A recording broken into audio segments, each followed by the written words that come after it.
We don't blink. Oh my God. That is a good feeling. Now I think I can talk on behalf of everyone watching when I say this. You actually can't beat that buzz, that adrenaline rush you get when stalking a carp. Yeah, so when I think back to it, it's sort of why I got into fishing in the first place, to be honest. That's the one. Oh, spike, look at it. Sick fish. You know, when you're in the moment, it's like your senses are heightened, you know, everything's sharpened just for that moment. You're sort of like, you know, predatory, if anything. You know, your vision, your hearing. But when you're in the moment, you notice everything that's going on. Does that look like a carp to you? It sort of scratches the primal itch, just to, be out there, be aware. Keep visiting this spot and it's always there.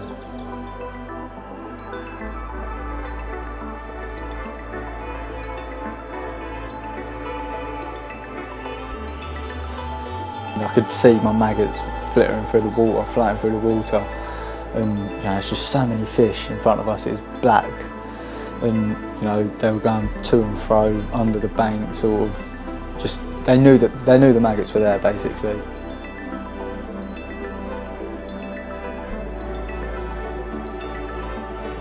And before I knew it, while I was watching, just amazed at all these fish, I sort of just came out from under my feet, just went straight for the maggots, and they sort of bolted, and I knew I was in straight away. The rod bent double, and I was in. So yeah, as soon as I was in contact with the fish, I felt like I was in control.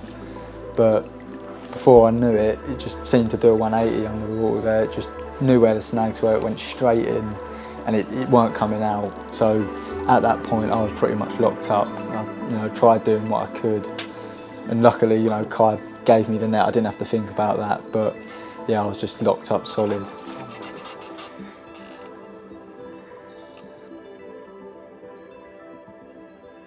Not what I wanted to happen.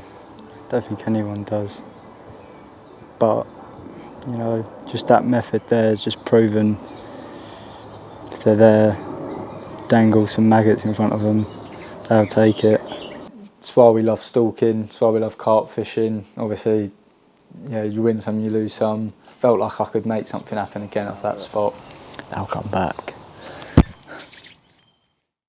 So if you had to paint like an intimate venue that you want minimal gear to go stalking for the day, this would be it. It's just overgrown. It has a bit of history. It's got old carp in. I mean, they've seen it all, but you can trip them up. But at a place like that, you're just in tune with nature really when you're there.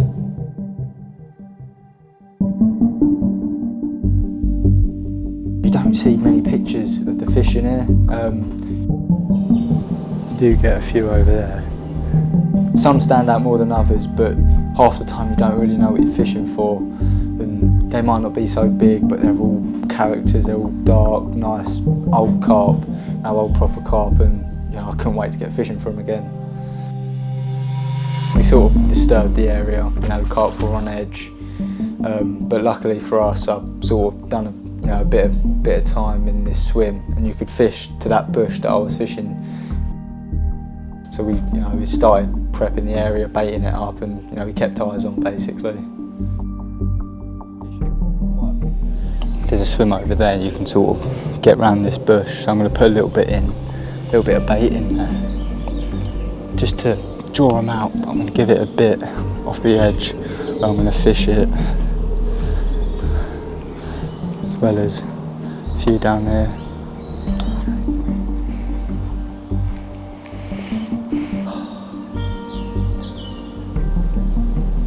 I decided to prime a few areas. I knew a few spots that I'd like to hold up.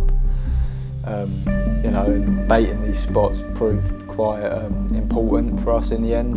What we wanted to achieve for the film, yeah, it paid off.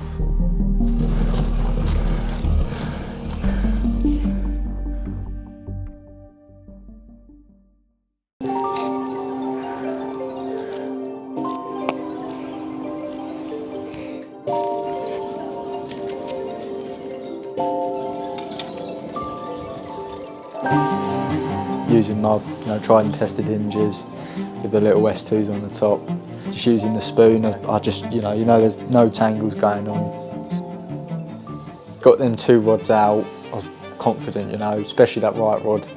I thought that's got to go soon. So me and Kai, chilling out, just talking nonsense on the bank as you do, and out of nowhere, the alarm screamed off.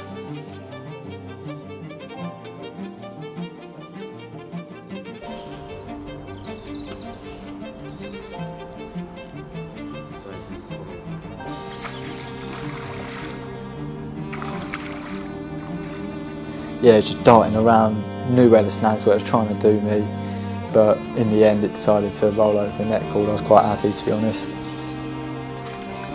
So yeah, losing that fish off the bush earlier sort of left a sour taste in the mouth. So I was well buzzing to finally get one off that bush. I knew it would do a bite, it's just a matter of time really.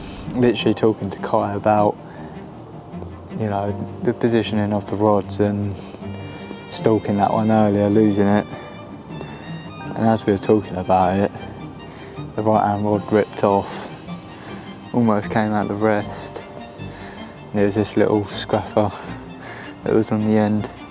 Lovely looking carp,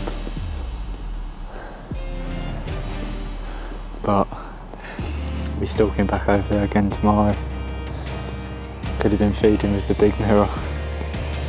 That'll do though.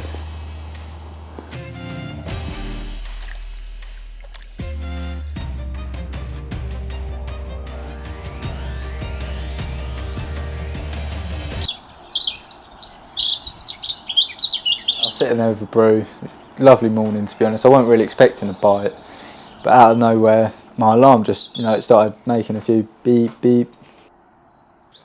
My alarm was going straight to the right, to the island sort of, but yeah, I was connected to a fish, believe it or not.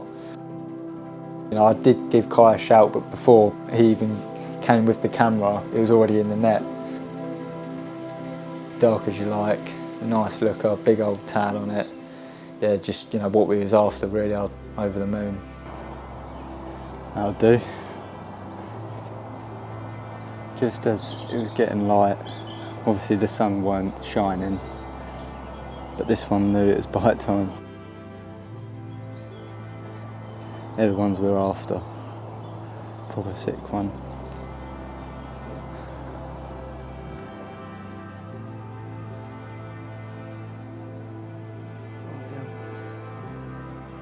So yeah, while me and Kai was discussing about what to do next, I just said I'll just have a quick mooch. I was amazed again, they were just there in numbers. Yeah, I just decided to pick up my stalking rod and we got round there as soon as we could really.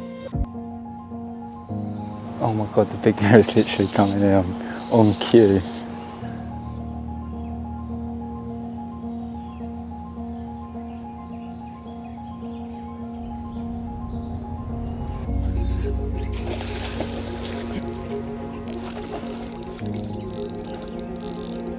If my dad was there, I'm sure he'd be saying, oh Liam, just give it some, give it some.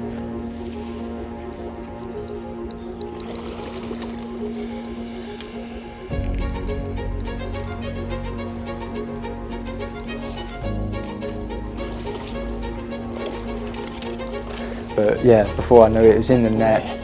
Get in that. It's the saying me and my dad say, we don't bank. Oh my god.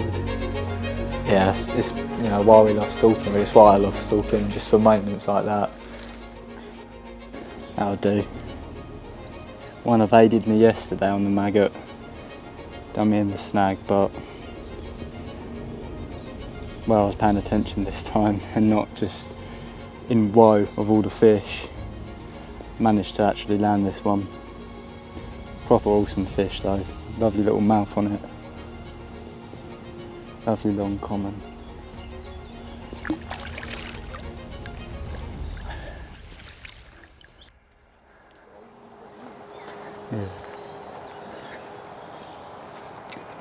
Yeah, literally just had that one from down there, just over there, and seemed to spook the area a little bit. No doubt they'll return, they done it yesterday. but we've seen a few elsewhere, mooching about mid-channel up there. So we'll just go and have a look, try and create an opportunity, hopefully. Yeah, so time was getting ahead of us at this point. You know, Kai had already gone, or he was on his way home. Decided to leave it out there. I could see it. You know, I was popping back to the spot. I could see it was all sitting lovely, and the fish were just, you know, in the deeper water.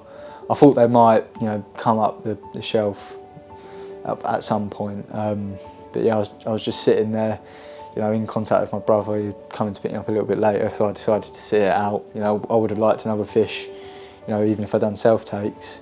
But yeah, 10 minutes or so after Kai went, the rod ripped off. You know, I knew this fish was on. It just, you know, there's no doubt about it. The rod was bent double. You wouldn't believe it, but Kai had to shoot home. Had to. I left the rod out, and I weren't happy with it. I was seeing him down there, pulled it back up there, and believe it or not, a couple of maggots in the spoon, 2 boilies, 1 crumb, and it went. One of them 13mm S2s, brown ones to match the feed, I reckon. That's what done it. I had to give Kai a phone call to come back and do the snaps. That'll do though. That's the 5th one. Call it a day now. So yeah, I hope this little video has inspired you to do a bit of stalking yourself. And yeah, thanks for watching. Please don't fish my spots. What? Oh dear. I don't mind leaving it out.